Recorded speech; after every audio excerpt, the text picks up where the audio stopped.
Welcome to Giants Baseball 101. Hello, Giants fans. Well, you'll never believe this.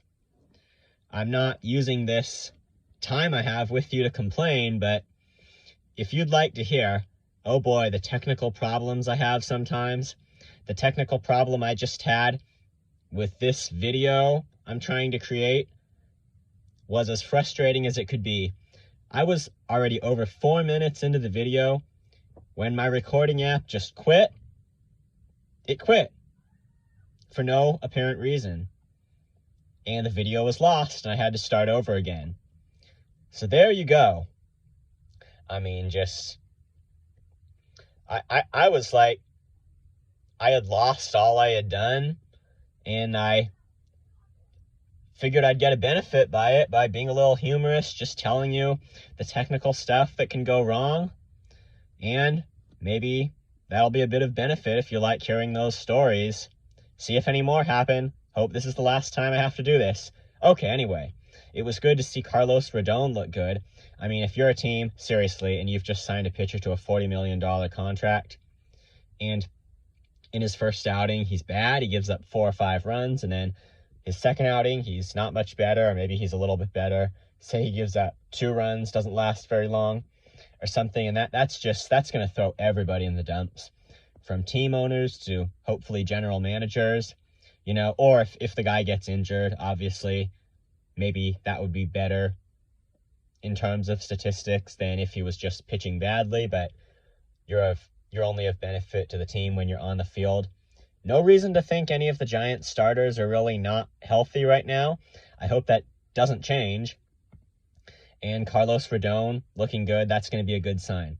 And what we need in the rotation is basically for these starters to be consistent. I mean, you can't just have it where a typical week for a starting pitcher looks like one good start and then another bad start, or even if it's not a terrible start, like bad enough to lose the game, he gives up runs, gets taken out.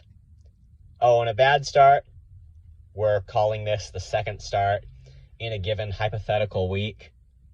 I mean, he does that if it were like he pitched 5 innings, maybe gave up 0 runs or 1 run, but couldn't get through the 6th inning and just kind of falls off at the last minute. The reliever comes in, he doesn't get through it either. The offense doesn't come back. Those kinds of games, you can't just say, well, that was a good start, so it's okay. I mean, maybe it was overall, but you got a bit of concern if your starter wasn't able to get through that 6th inning. I mean, this might sound obvious, but I just bring all these hypothetical scenarios up to say rotation consistency is going to be a must. It does 2 things. It helps prevent you from blowing leads. Your bullpen guys, if they're rested, they come in, hopefully do their jobs. And the other thing is, on those days, hopefully there won't be many of them, on those days where your offense is just not doing much, then too, you got to rely on your pitching. Just all of that to say, rotational consistency is going to be a must here. Well, it was good to see Thairo Estrada get 2 hits. It's really good when you see players who are on the outskirts of the roster doing good stuff. Curt Casali, too, his average, I believe, is 500. Not sustainable, obviously, but I think he's looking good. I just hope that continues. The interesting thing is he wasn't good offensively last year, and he's having a good spring, so we really hope that continues. And I think if it does, the Giants should just plan on having him be the starting catcher. Then what do you do for a backup? Does Joey Bart take the backup position? I've talked about that before. We could talk a bit more about that if it really comes up later. But, it'd probably be a yes unless the Giants think he needs more at-bats at AAA. That's what's necessary to his development, in which case they would need a different option. Anyway, And in the bullpen, Camilo Doval got into a game. He threw a scoreless inning.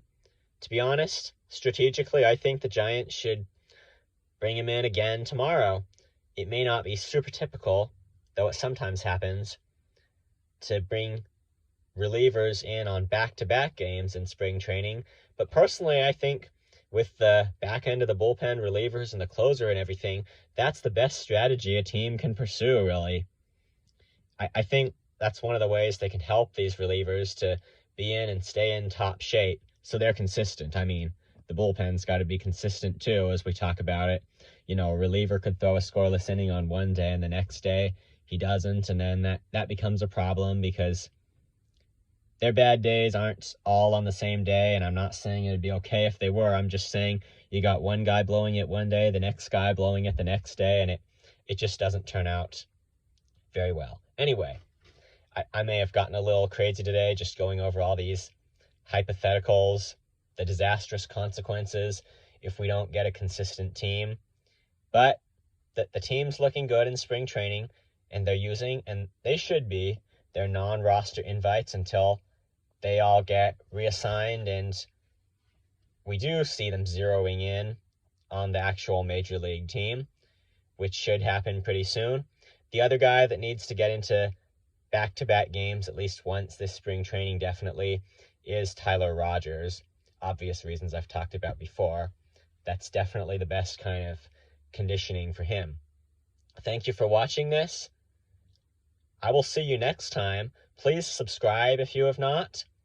I always say that, but it's important. We're nearing the season. This has been Giants Baseball 101.